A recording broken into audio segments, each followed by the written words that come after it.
వ్యవసాయ బాయికి కరెంటు కోసమని బ్యాంకులో నా మొగుడు అప్పు తెచ్చినాడు.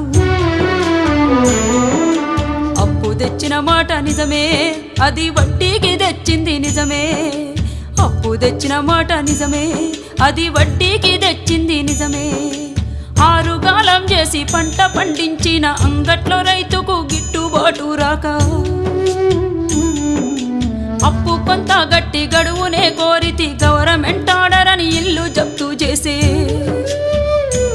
అయ్యా యాడ తెచ్చి గడుదును నేను ఎవరి కాళ్ళ పడుదును, యాడ తెచ్చి గడుదును నేను ఎవరి కాళ్ళ పడుదును.